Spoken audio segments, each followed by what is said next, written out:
Célébration de la Nativité du Christ à l'Église des Assemblées de Dieu, Temple Le Sycomore de Godomé-Centre. Un rendez-vous spirituel majeur qui a rassemblé les fidèles autour d'un même but, commémorer la venue du Sauveur dans le monde. Une célébration de reconnaissance et d'élévation du nom du Seigneur Jésus-Christ.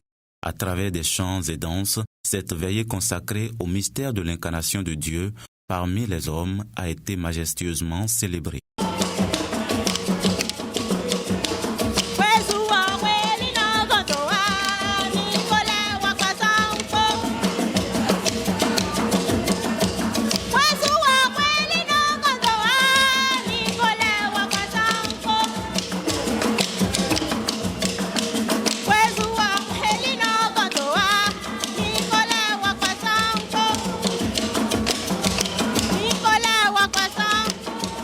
Cette célébration de la Nativité a été également marquée par une succession de tableaux édifiants de chorégraphie et de théâtre. Entre proclamations scéniques et expressions artistiques, la pièce théâtrale Genoux à terre a rappelé l'appel à l'humanité devant l'œuvre rédemptrice et la puissance de Jésus-Christ.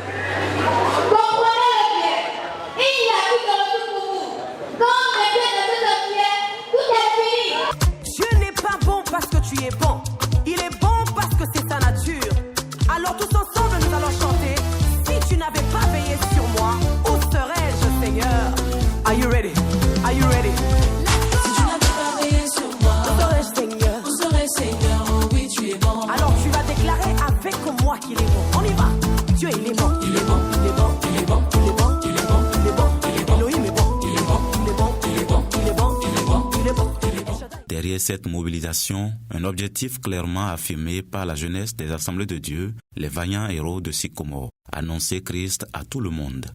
Ici à Sycomore, ça a été toujours une prestation de taille, toujours pour montrer au monde entier comment nous célébrons la nativité de Christ. C'est un moment pour commémorer la naissance de notre Seigneur Jésus-Christ.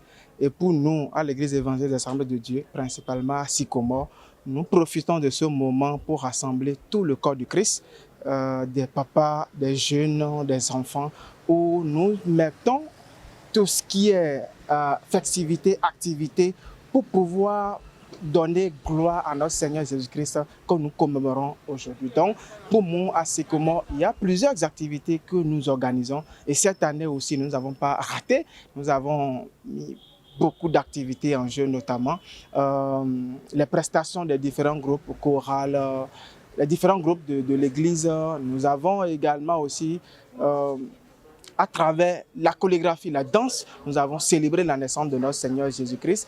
Et par-dessus, cette année, en termes de pièces théâtrales, nous avons initié une pièce théâtrale intitulée Les Genoux à terre, une pièce qui, pour nous, montre vraiment la force du chrétien quand on va vers le Père pour solliciter tout ce dont nous avons besoin. Car pour le chrétien, la Noël demeure avant tout un message de salut, une vérité spirituelle que beaucoup méconnaissent encore. Une réalité que le premier responsable de l'Église rappelle avec insistance. Pour le réveillon du 24 décembre qui marque un événement très important, la célébration de la fête de Noël, la nativité de notre Seigneur et Sauveur Jésus-Christ, est très significative pour nous en tant qu'enfants de Dieu. Ce n'est pas une fête des enfants.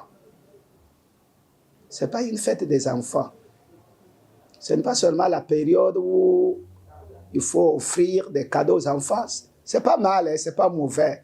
Mais ce n'est pas ce que révèle la signification de l'événement.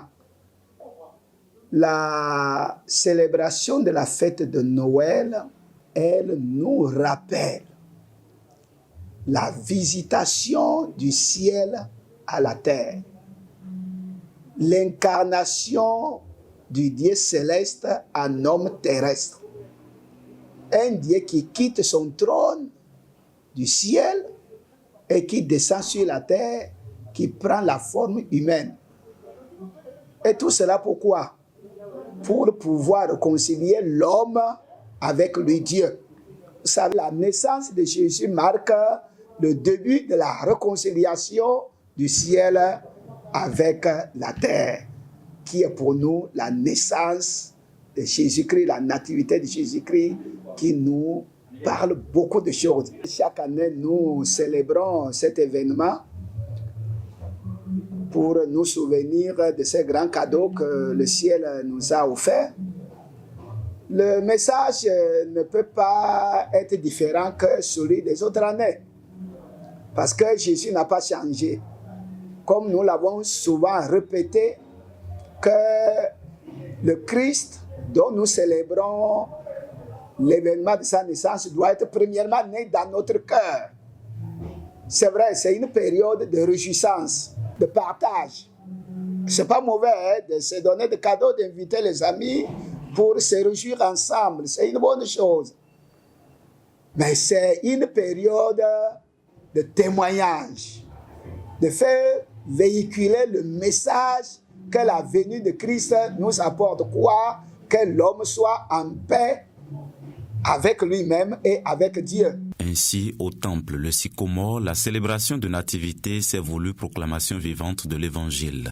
Car un enfant nous est né, un fils nous est donné, et la domination reposera sur son épaule. Ésaïe 9, verset 5. Une invitation renouvelée à accueillir au-delà des symboles le Christ comme le Seigneur et Sauveur.